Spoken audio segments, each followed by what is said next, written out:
Hello trainers, Ganeto here, and today we have some battles back from my first stream after a while, and we're gonna focus on a team for Weather Cup. Heading up on the lead, the Blaziken, at the back as a closer, my Ludicolo, and of course the safe switch of the team is gonna be Lantern. So the initial thought about this team composition was that we're gonna use our Lantern as our scapegoat. We're gonna use it as our safe switch, an aggressive switch that can draw out something like a Bassadon that my opponent has, so that Ludicolo can absolutely defeat them down.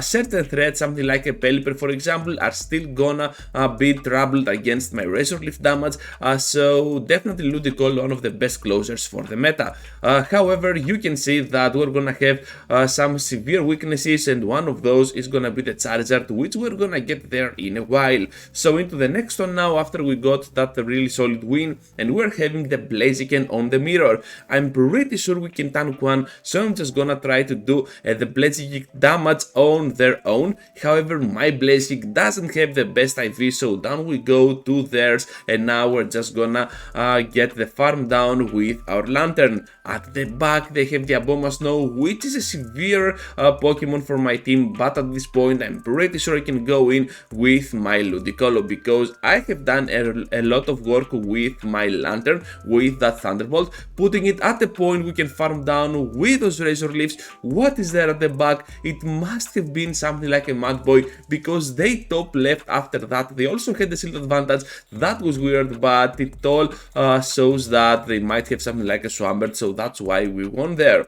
Able to catch the Scald now on my Lantern. Just remember, they need 6 of those mud shots to reach there to the Scald or the Dynamic Punch, so now they get the Dynamic Punch and I can still take it. Able to get now to the Lantern and that Thunderbolt for big and lethal damage on that Poliwrath.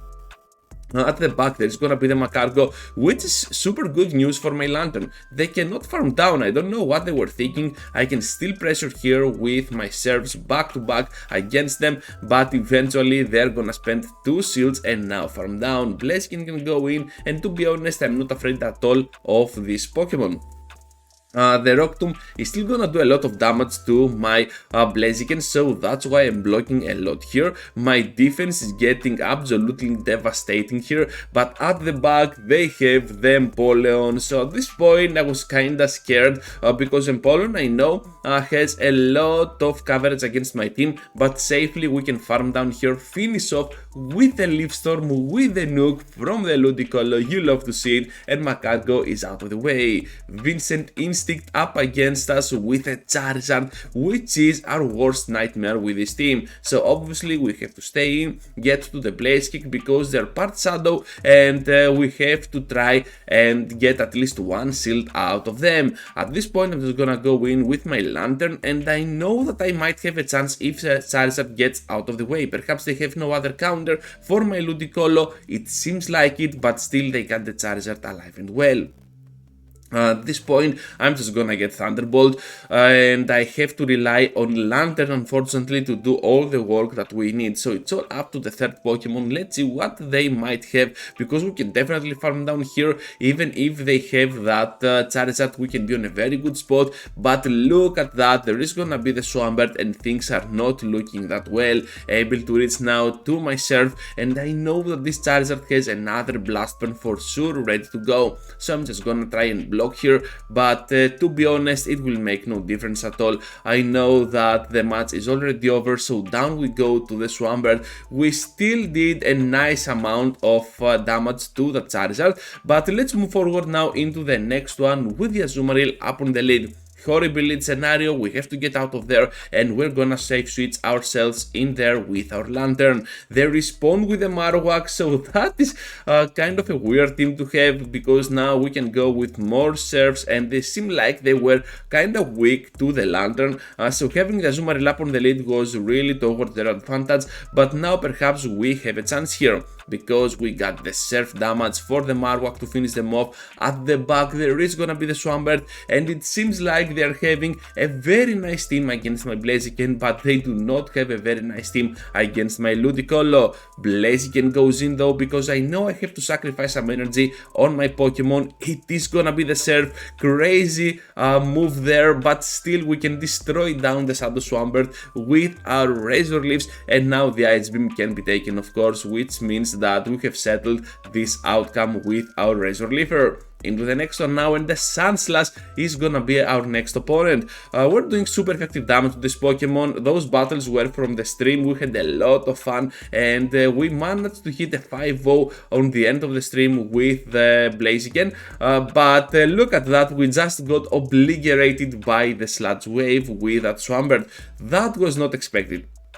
That was a pretty bad one, because I was having a very good lead against that Sandslash, and now I'm not having that lead at all. I have to stay in with my Lantern and hope for the best now. We are blocking the Ice Punch as well, which is not that good.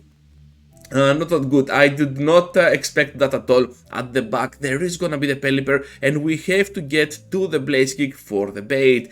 Able to get the bait on their shield, and now the Brave Bird for the big nuke. Are they gonna expect it? Returning the favor, down they go, Blaziken for the win. That was a crazy battle, and I'm really glad that I did it, because Blaziken is an absolute monster. Into the next one now, another good lead with the Sandslash, and they respond with a switch to the Blaziken of their own. You know what, I'm just gonna block once, and now I'm gonna go in with the Lantern. I was trying to catch at that point, it did not work at all, but it doesn't matter. I know I can still survive one move here with the Brave Bird and still completely farm down with my Sparks. Out they go, they got the Lantern, the Cradily, excuse me, and now I have to go for the Surf, but instead I get the Thunderbolt because I was expecting the elite Pokemon to return into the battle. So now I go down to those Bullet Seeds. That was a mistake, to be honest, but still we have a lot of chances here with my Ludicolo. I'm pretty sure I can tank one and still pressure for the farm down. Let's see, am I gonna block? No, yeah, of course not, because now I can totally farm down with my Blaziken, keep the shield for the end game, and I can totally move forward into farming that Sandslash completely down, double super effective damage from those counters. A waterfall user in the next one, we have to get out of there, despite the fact that we both do super effective damage to each other, but we take even more with those waterfalls. Able to get the Tentacruel on the switch, so this can be pretty tricky. They get to the acid spray, and you're gonna see in a while what I mean. And now I'm gonna just go with that Thunderbolt. I'm pretty sure that they have to block twice here if they want to have any chance at all, and because they blocked, I might block as well. I want to reach to the next Thunderbolt before they farm me down, and look at how close that was. That was super close. A Lantern almost lost to that Tentacruel, and they almost could have had that lead advantage. So I'm just gonna go in now with my Ludicolo. I'm pretty sure that one Drill Peck will not hurt at all, while we resist those waterfalls by a lot. So at this point, let's see what they have at the back. It is gonna be the Toxapex, and all we have to do now is to reach to the Brave Bird and the massive damage on the Toxapex. Some trainers tend to use Stone Edge on their Blaziken, and I think it works sometimes much better than Brave Bird, but landing the Brave Bird is always a very fun choice overall. So at this point, Blaze Kick is gonna connect for lethal damage on the Toxapex. One waterfall will do the trick, and I will try to farm down here, but unfortunately we cannot. Right at the final turn, we're gonna take this loss, and that was a bummer. Into the final one now with the Abomasnow up on the lead, able to pressure a lot with my counters. They got the Cradily on the switch. Are you kidding me? I'm pretty sure that if we can block this Stone Edge correctly, we can absolutely farm down the Cradily, get out of here with a lot of energy. How are you gonna respond, trainer? Let's see together, because I don't think that the Abomasnow is returning into the battle. Able to get there to my Blaze Kick. They are not gonna appreciate it, so here comes the shield, and I'm just gonna get in there with my Ludicolo. What I want to do is to do some cheap damage with my Ludicolo, because I know that I will not need it at all. Blast Burn for amazing damage output, burning my water type Pokemon. Down we go, and at this point we can return that nuke favor with some Blaze Kicks. I'm pretty sure that if we can block here, my Blaziken can completely farm down. This is what is gonna happen. The final move with my Brave Bird for the victory, and Aboma Snow is out of the way. So that's all, trainers. Thank you for watching, thank you for staying till the end. Just be sure to leave a huge like before you go, subscribe to the channel if you already haven't, and please consider joining as a member if you want to support my channel and my efforts here even more. Thank you for watching, and I hope to see you all into the next one. Take care, trainers.